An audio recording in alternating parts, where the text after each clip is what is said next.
Hey, I'm your host, BKP. Good morning from the beautiful downtown Blue Ridge. We're here at the Vault, and if you're cold out there this morning, come on in. You have breakfast, a full breakfast menu, coffee, donuts, and I'm here with Dr. Whaley. Good morning, Dr. Whaley. Glad to have you. Good. Glad to be here. You know, I love the smell of the fire in the fireplace, and I love the smell of a little baby's head after a nap, and I love the smell of donuts cooking.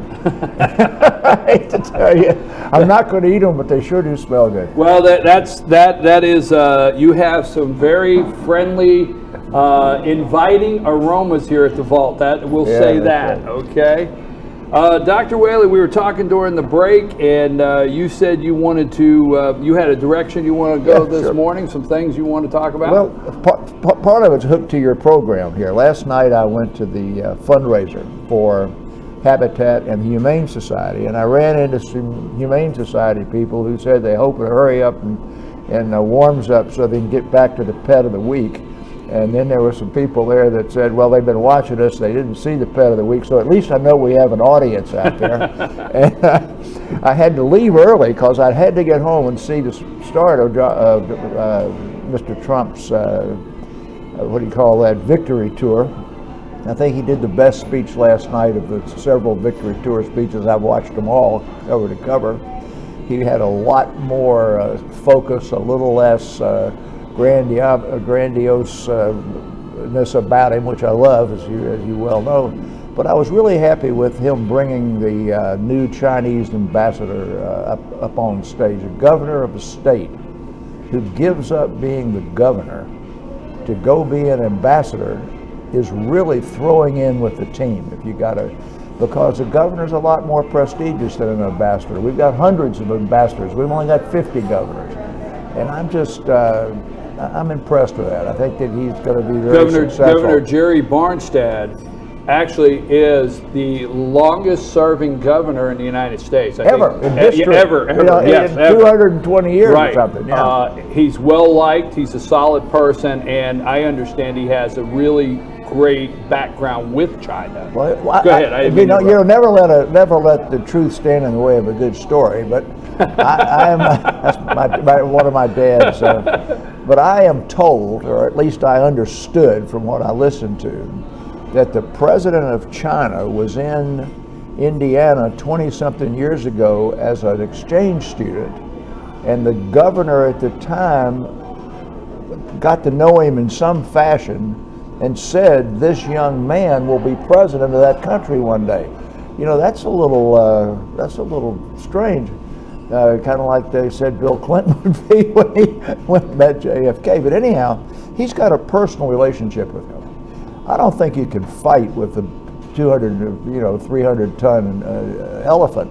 I think you have to learn to push him. And I feel real good after last night. I was having just got back from China and seeing how technologically up to date they were. I was a little bit worried about trying to fight with China. I got the idea by watching that speech last night, we're going to work with China. And that made me happy. The other thing that he said last night that I thought was important that hadn't been mentioned yet, and he spent a lot of time on it, was focusing on the VA medical care for women veterans. People don't really realize how many women on active duty have had sexual assault or have had pregnancy, or it's an unusual role for a woman, a glass ceiling, and they've got, they've driven trucks, they've been killed, they've been part of the team, and then they get home and I think they have special issues. And I'm a member of all the veterans organizations, and I read those things in the Veterans of Foreign Wars and the DFW magazines, and I think he's going to focus attention on VA medical care. I'm happy about that, and also the fact that he's going to include women. Now that's got nothing to do with what I was going to talk about. Right, but let me ask you, because what I'm hearing you say is, last night in his speech, you're hearing a plan. The guy has a plan. There's a method to his cabinet picks. There's a method to the strategy. You feel absolutely. strong Absolutely. that you're seeing a development of a presidency with a plan? Yeah. I mean, you want to go back to the last 18 months. It's been crooked Hillary, crooked this, crooked that, crooked. You haven't heard a negative word out of him since that election was over. Not one negative word. It's all been positive. It's all been plan oriented. Now you're seeing the pieces, the dominoes fall over. I wouldn't say slowly. I think they're falling over with a definite speed that says I'm not going to do something rash. I'm going to think it through. And the biggest thing he's got to think through is the Secretary of State. But I think he's thought through this extremely well. He must have a great number of advisors that are going through these people for him. As I said last week, Tom Price, I know him. I mean, you look at these generals that he's appointed. I mean, these people none of them are nuts, and none of them have been known to be political here or business there. I think he's made a great choice, and I was blown away by the fact that the governor of Indiana would stop being a governor and go be an ambassador. I've had 2 patients that have been ambassadors. It's usually a plum given to a big-time contributor. That's not what he did here. He got somebody that supported him, but he didn't get somebody giving him hundreds of thousands or millions of dollars. I was just real happy with it. So I think it's a plan, yes. Well, you know, I don't think he's going to be what I call, he's not going to be a bureaucracy president. No way. It's not going to happen. No. And it's just not. So he's mixing his business, and some people are getting caught off guard. He's going to run things like a business, and you know we've been stuck. We've got bureaucrats. I mean, we retired. I don't want to go down the road, but we retired a guy for 30 years. I was just thinking to myself yesterday, why were we celebrating that? Yeah, that's right. Why were we celebrating? Yeah, that's not the citizen legislature or that the guy said came off the Virginia farm and go out there for 2 or 3 months and go home. That's right. You're not supposed to have. Go ahead. I'm sorry. Well, there are 2 people that you and I both know didn't make it a career. Zell got up there and he said this, I've done all I can do. I'm going home. Right. I agree with Bill that. Frist went up there and did 2 terms, said he was going to do 16 years, and he went home. He could have stayed as long as he wanted to. Well, Senator Perdue has promised that too. Yeah, 2 he terms. has. He has. Well, anyway, that's what he's promised that's 2 the terms Bill and that's Frist it. model. Well, anyway, what I was going to talk about today was that this is the immunization season, and we've talked about that here for the past few weeks. We talked about it when the flu season started. I'm hearing people, particularly, I hate to say because my wife is the political one in the family, conservative, not Trump supporters, but conservative people who say, I'm not going to take a flu shot because it's got mercury in it, or I'm not going to have my kids immunized because autism comes from immunization.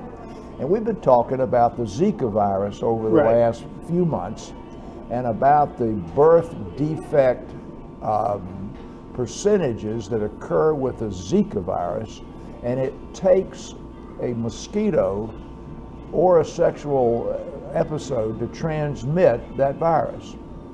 I want to focus on one of the great success stories of our public health system. When I was a boy, you had the German measles. Okay. Now we immunize against the German measles, rubella. Between 2001 and 2004, there were only 5 cases of rubella in the United States. Now that is a huge number, a huge, huge success. When the rubella virus was rampant, the chances that a baby would have a birth defect with rubella was 75% if that mother got rubella in the first trimester of pregnancy, 50% if she got it in the second, and 25% if she got it in the third, and those were lifelong heart, central nervous system defects or cause death. Well, we virtually eliminated that by using the rubella vaccine. You with me still? Mm-hmm. All right, now, you'll remember about 5 years ago, there was a big measles epidemic in Washington State and Oregon. Well, how in the world can you have a measles epidemic if everybody's getting immunized against measles? What were the first 2 states to approve marijuana? Washington and Oregon. What are the 2 biggest blue states in the country? Washington and Oregon. Well, maybe not California too. But the point I'm making is that that group of people out there had all of these folks who weren't immunizing their kids. And there's measles all over the world. There's rubella all over the world. So if you've got an airport like Seattle or Atlanta and you got people coming in from China and South America and Africa, they got measles and they got rubella. So if you're not immunized or your kids aren't immunized and those people were around them, you could have another rubella epidemic. You could have another measles epidemic. Well, now that's why I want to go back to Zika. If you are infected with the Zika virus during your pregnancy, the percentage of birth defects that are going to occur with the Zika virus are somewhere in the neighborhood of 25 to 35%, not 75 like it was with rubella. And so the challenge for us today is that making that vaccine against the Zika virus and then people taking it. We got all these people who say, I don't want to take the shot, I don't want to take the shot. Then you start talking to them and they say, well, I'm a naturalist. I take herbs and I go gluten-free and I go this free and the other free.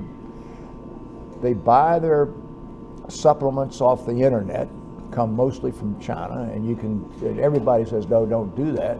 Well, so I get mine at GNC. I know GNC is good. What happened Monday to GNC?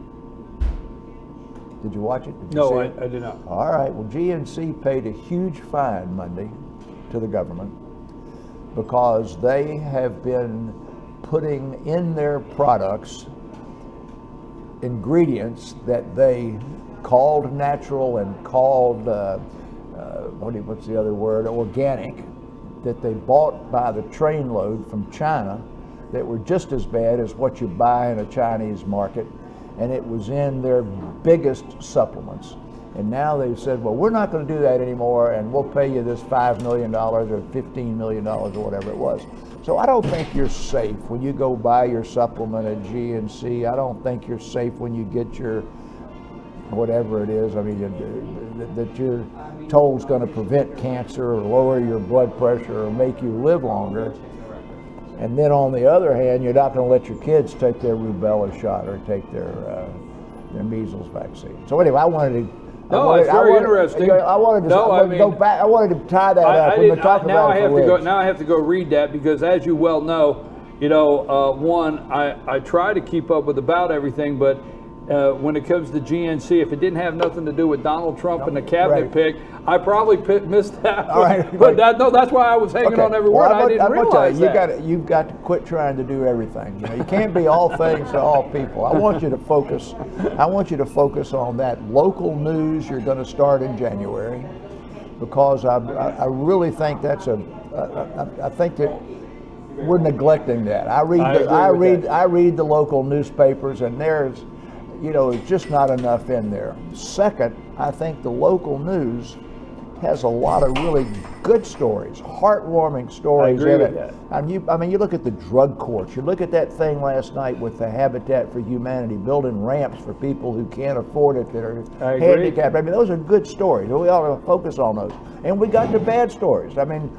Somebody needs to put their nose under the tent and get rid of the methamphetamines and the stuff. But anyway. Well, the bottom line is somebody needs to do the actual news, and that's what we're going to do at Noonday Newscast, and that's why we focus on. I appreciate your kind words. No, I'm listening. All right, yeah, and it smells good in here. Come on back and get your coffee. All right, now the other thing I want to talk about was, when I used to do my radio program, I recall that there were so many episodes of big national recalls, peanut butter, salad, pre-prepared salads, foodborne illness. I happened to have a case, I saw a foodborne illness on Monday, and Monday is the day that they recalled 2 million pounds, 2 million pounds of prepared chicken that's in our grocery stores. Now think about it. The week before, they'd recalled 20,000 pounds. And then when they began testing the other lots of it, 2 million pounds of prepared chicken were recalled Monday. Wow. What I'm trying to, what I wanted to focus on there is that there are, I just see is that we got 8 people I can see here. 1 out of every 6 Americans will have a foodborne illness in this year. 1 out of 6. That's the same thing as cancer crying in the night. Of that 48 million people who get foodborne illness, 130,000 of them are going to end up in the hospital. Now that's not a tiny number. That's more than you read about hospital-borne infections, that's a huge number. How many of them are going to die? 3,000 are going to die. Why? Because of poor way of handling when they get home the chicken, or buying the prepackaged salad instead of buying their own head of lettuce and washing it and making the salad. Of all those, we had an epidemic of foodborne illness in this county last year, the norovirus. Remember that? They even closed one of the schools for a week or did something for norovirus. Well, that's the number one foodborne illness. You don't die from it. You just stay out of school for a week and your businesses. But the second biggest one is the salmonella. That's the one that comes off the chicken. That's the one that's in the peanut butter. And that's the one that's in the prepackaged salad. And of the fatal foodborne illnesses, that's the biggest one. So anyhow, I just want to say, we talked about it before. You can prevent illnesses by taking your shots. You can prevent illnesses by making sure that you don't take a chicken and clean it on a cutting board and put it over here, and then make your salad on the same cutting board without cleaning the cutting board, because salmonella's got a high chance of being on that chicken if you bought it in a food market.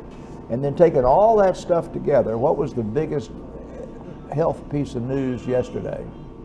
For the first time in 30 years, the life expectancy of Americans went down last year. Did you see that one? No.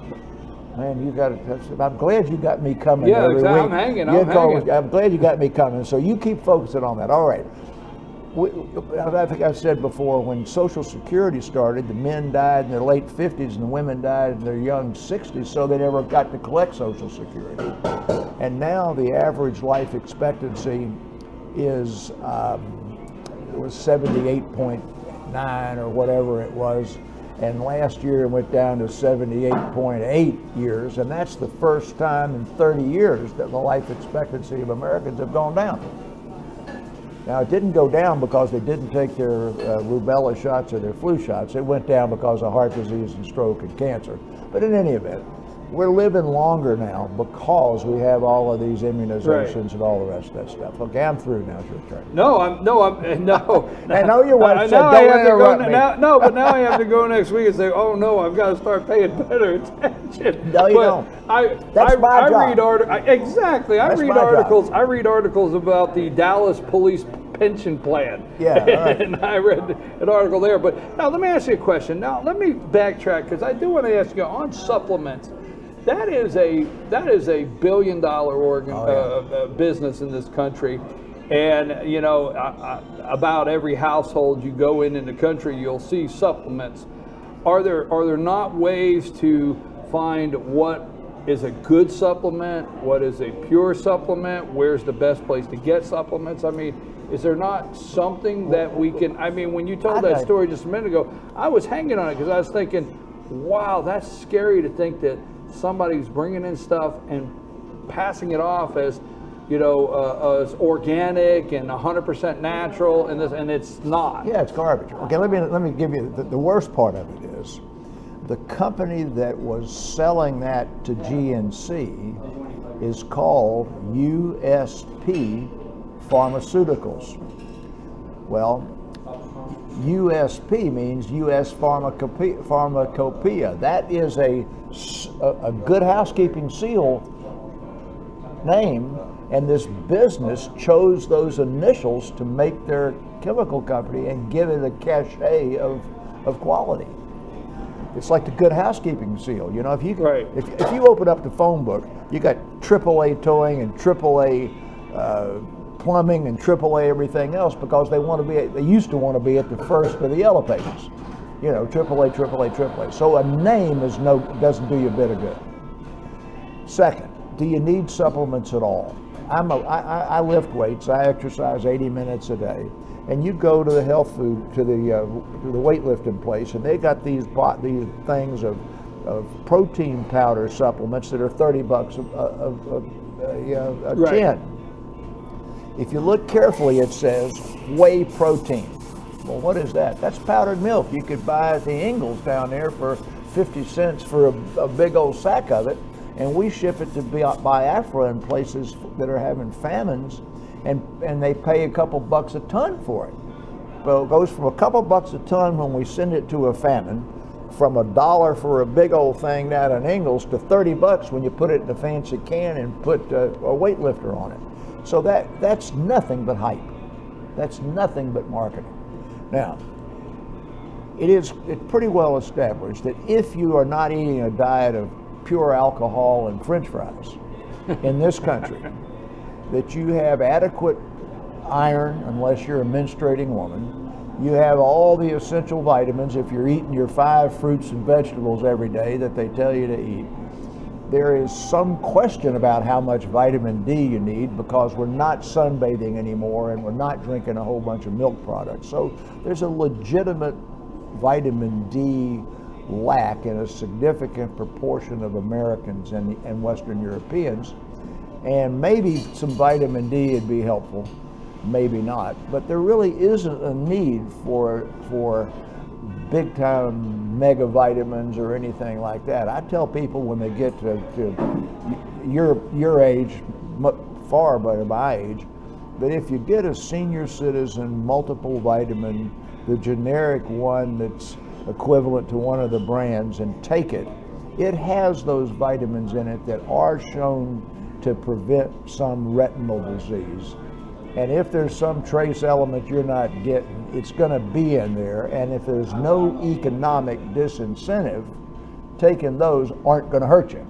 Now, I'm not going to tell you that it's going to do you any good, but if there's truth to that business about the ocular vitamins, and actually there is, and if there are some micronutrients that some elderly people don't get because the teeth aren't good and they're not eating as much of the right stuff as they should, then maybe getting a senior citizen multiple vitamin that is made by a legitimate pharmaceutical company and sold in your pharmacy and at your CVS and Ingles and the rest of them. But anything that comes from the health food store that says that it's natural and it's going to help you with your sex or help your hair grow or make you live longer or have stronger bones or something, I would say buyer beware. Buyer beware. Yeah. That's what we're going to leave with. Buyer beware. We always thank Dr. Whaley for coming, and we thank our sponsor, the Georgia Cancer Specialists. We thank them, and we thank you, Dr. Whaley. I'm just hanging here. This is just great information, and I appreciate it. And thank you very much for coming and sharing it with our viewers. If the viewers want anything, to email you or text you and tell us, and we'll take it up for You just gave me about 4 articles I got to go hunt and read because I am very intrigued. Right. Thank you, Dr. Whaley. Don't forget, we have launched. You can get in touch with us, chief@veterannews.com. There should be a logo. Yesterday it said coming soon. Okay, if you go to veterannews.com, you go to any of the websites, the button said online store coming soon. We have built a store. It's online. We're going to have t-shirts, all kinds of logo products and things happening. But this is our Christmas Cup this year that we're launching, the first one, FYN TV, veterannews.com. Scoop has a Santa hat and so does Fetch. So you can get that, 706-889-9700 or chief@veterannews.com. We're going to be talking dual enrollment this morning. Are your children interested in dual enrollment, college and high school at the same time? So we're going to be talking to Miss Sandy Ott later in the show, so you're going to stay tuned for that. Cole, take us a break. Again, thank you, Dr. Whaley, and stay warm. I'll do it.